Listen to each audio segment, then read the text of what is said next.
Last episode में हमने देखा कि मिस्टर सी के ट्रैप में होबिन एंड ग्रुप फंस जाते हैं, लेकिन तभी वहाँ टिहान के डैड आ जाते हैं और मिस्टर सी की गुद्दी पकड़ के कहते हैं, तेरी हिम्मत कैसे हुई मेरे बेटे को मारने की। और अब आगे टिहान के डैड सोचते हैं, लगता है डिटेक्टिव की हालत बहुत बुरी हो गई है और बच्ची भी खतरे में है, पहले मुझे इन खतरों को खत्म करना होगा। मिस्टर सी टिहान के डैड पर गोली चलाने लगती है। टिहान के डैड उन गोली को बड़ी आसानी से डॉज करने लगते हैं। मिस्टर सी कहता है, अबे यार ये कैसे कर रहा है, क्या ऐसा करना किसी इंसान के लिए पॉसिबल है भी। होबिन भी देख के मन में कहता है, टिहान वो बुलेट को भी डॉज कर रहे हैं।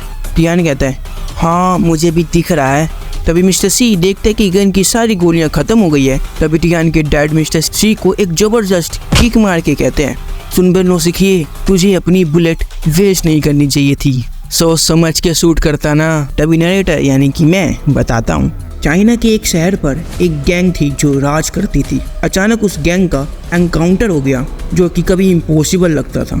3 कोरियंस के ग्रुप ने उनसे सब कुछ छीन लिया। हाँ, सिर्फ 3 लोगों ने ये सब किया। ये इसलिए नहीं कि वो बहुत ज़्यादा स्मार्ट या स्ट्रॉन्ग थे, वो ये सब इसलिए कर पाए क्योंकि उनमें हिम्मत थी और इसके अलावा उनके पास कुछ नहीं था। और आप इससे इनकार नहीं कर सकते, उनमें कुछ करने का जज्बा था और वो जंगली और पागल थे और उनके पास कला भी थी ये सब करने की।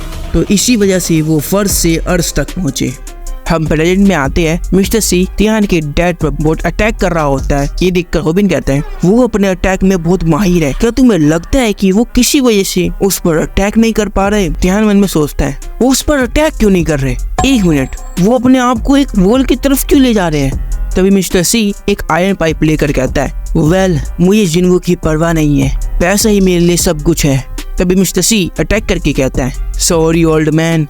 ओल्ड मैन से याद आया, सैम डक मिस्टर बी को गंदी तरह से पीट रहा हो। मिस्टर बी कहता है, वाह दादाजी आप कितने स्ट्रॉन्ग हो। सैम डक बोलता है, हाँ मैं बस थोड़ा पुराना हो गया हूँ। तभी सीन मिस्टर ए पे शिफ्ट होता है। वो कहता है, क्या वो अभी भी लड़ रहे हैं, बहुत ज्यादा टाइम लग गया उन्हें। तभी सीन होबिन एंड ग्रुप पर शिफ्ट होता है। मिस्टर सी टिहान के डैड पर अटैक करने जा रहा होता है। तभी सीन सैम डक पर शिफ्ट होता है। सैम डक मिस्टर बी पर अटैक करके कहता है, हमेशा स्टेयर के आसपास केयरफुल रहो, क्या किसी ने तुम्हें ये नहीं सिखाया। मिस्टर बी कहता है, अरे रुको रुको दादाजी। सैम डक बोलता है, तूने फिर दादा कहा मुझे, तू तो गया बेटे। तभी सीन टिहान के डैड पर शिफ्ट होता है। टिहान के डैड एक बहुत ही डेंजरस टेक्निक का यूज करते हैं और मिस्टर सी के शूज पे अपना शूज रख देते हैं। मिस्टर सी कहता है, तुम मेरे पैर पर अपना पैर क्यों रख रहे हो। ये देखकर होबिन कहता है, एक मिनट, क्या वो सच में ये टेक्निक यूज करने वाले हैं। टिहान ने डेंजरस अटैक परफॉर्म करते देख कहता है, हाँ क्या वो सच में ये करने वाले हैं। हम देखते हैं कि टिहान के डैड ने एक ही किक में मिस्टर सी को नॉकआउट कर दिया होता है।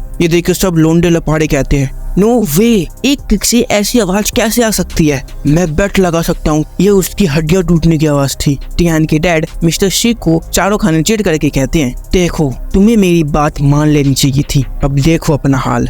तभी सैम डक की आवाज आती है, लगता है मैं सही वक्त पे आ गया। होबिन उनकी आवाज सुन के शॉक हो जाता है और कहता है, ये आवाज तो। सैम डक आगे बोलते हैं, मैं इनके लीडर को हरा चुका हूँ और नीचे गिरे हुए सारे बंदों को। ये इतना भी मुश्किल नहीं था। होबिन सैम डक देख के कहता है, मास्टर आप यहाँ। सैम डक बोलता है, हाँ मैं ही हूँ होबिन। होबिन चिल्लाते हुए कहता है, आप क्या सोच के आए हो। सैम डक बोलता है, तुम ऐसे क्यों चिल्ला रहे हो। होबिन सैम डक के कान में बोलता है, पुलिस कह रही है कि आपके खिलाफ वारंट निकालेगी, आपको ग्योल के बारे में सोचना चाहिए था। सैम डक कहता है, मैं ये सब अपनी बेटी ग्योल के लिए तो कर रहा हूँ, तुम छोटे से बदमाश मेरा दिमाग मत खाओ, उस आदमी को उठाओ और चलो मेरे साथ। होबिन पूछता है, अब ये कौन है। सैम डक कहता है, यही उनका लीडर है, हम इस बास्टर्ड का यूज करके आज जिन्हों को पकड़ेंगे। टिहान अपने डैड से कहता है, आपने वही किया जो मैंने किया था, तो मुझे इसके लिए लेक्चर नहीं मिलेगा। टिहान के डैड कहते हैं, अपने आप को ज्यादा मत थकाओ वरना तुम्हारी चोट और भी बढ़ जाएगी। टिहान कहता है, क्या ये आपने इतना कम डांटा आपने। टिहान के डैड कहते हैं, इसलिए कि मुझे पता है तुम तब तक नहीं रुकोगे जब तक ये खत्म नहीं हो जाता, तो इसलिए मैं ये खत्म कर दूंगा। डिटेक्टिव किम उठते हुए कहते हैं, मैं ये मान नहीं सकता कि इतनी टाइम से मैं बेहोश पड़ा रहा, ये कितना शर्मनाक है मेरे लिए।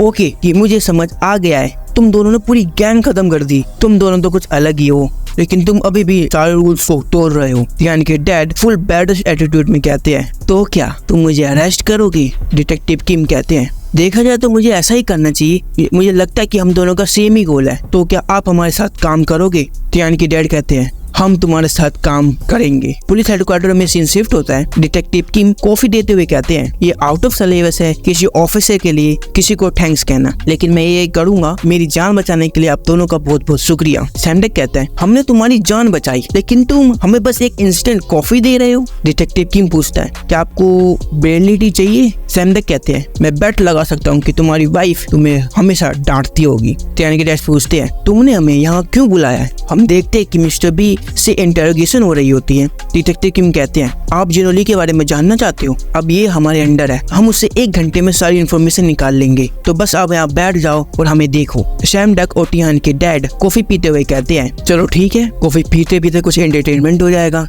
तभी सीन होबिन एंड टियान पर शिफ्ट होता है। वो एक साथ टॉयलेट कर रहे होते हैं। होबिन कहता है, मुझे यकीन नहीं हो रहा। टियान पूछता है, तो तुम्हारा साइज क्या है? होबिन कहता है, नहीं, मैं तुम्हारे डैड की बात कर रहा हूँ। किस ने गलत समझा था कमेंट में बताना। सैमडेक तो अच्छे थे ही, लेकिन तुम्हारे डैड ने मुझे शॉक कर दिया।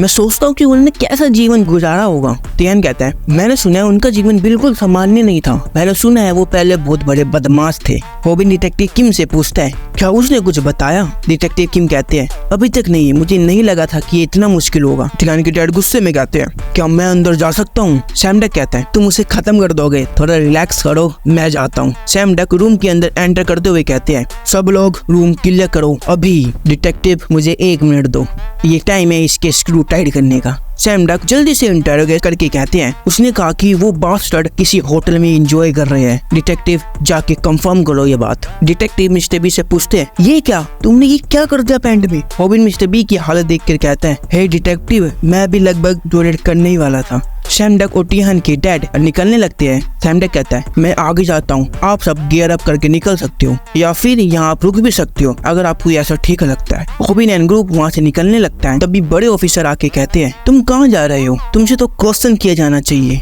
होबिन कहता है, वो डिटेक्टिव के साथ थे हर वक्त, तो इन्हें फिर से क्वेश्चन क्यों किया जाना चाहिए? हम बहुत जल्दी में हैं, हमें जाने दो। डिटेक्टिव किम कहते हैं, हेलो, मैं हूँ इंचार्ज यहाँ का। क्या बात है? बड़ा ऑफिसर कहता है, तुम इंचार्ज हो?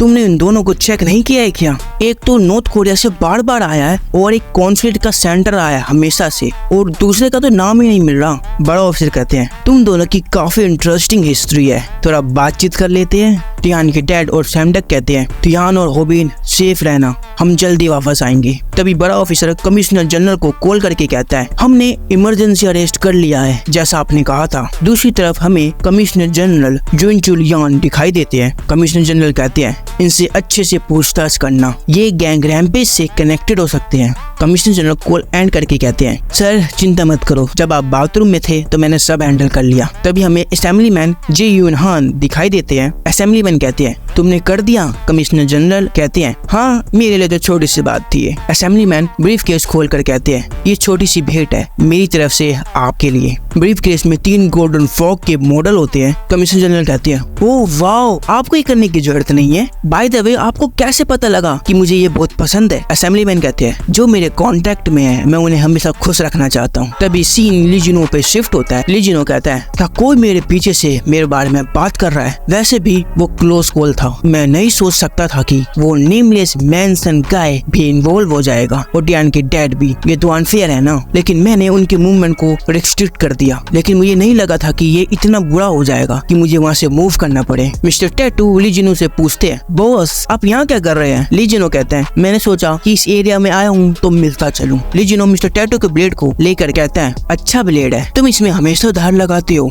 मिस्टर टैटू कहता है, हाँ बिल्कुल। मिस्टर टैटू कॉल करके कहता है, हेसु बॉस यहाँ आया है। तभी लीजिनो हेसु की तरफ ब्लेड फेंक के कहता है, ऑनेस्टली मुझे कुछ समझ नहीं आ रहा, लेकिन मैं तुमसे एक बात जरूर पूछना चाहूंगा। हम देखते हैं कि हेसु के चेहरे पर एक बड़ा कट लग जाता है। लीजिनो हेसु के पास जाके बोलता है, क्या तुम बताओगे ये इन्फॉर्मेशन होबिन के पास कैसे गई? अगर आपको ये वीडियो अच्छी लगी तो इसे लाइक करना, और चैनल पे नए हो तो सब्सक्राइब करना भूल के भी मत भूलना। नेक्स्ट वीडियो आपकी स्क्रीन पर आ रही होगी, उस पे क्लिक करके आप एंजॉय कर सकते हो। मैं मिलता हूँ आपसे नेक्स्ट वीडियो में, तब तक के लिए बाय बाय।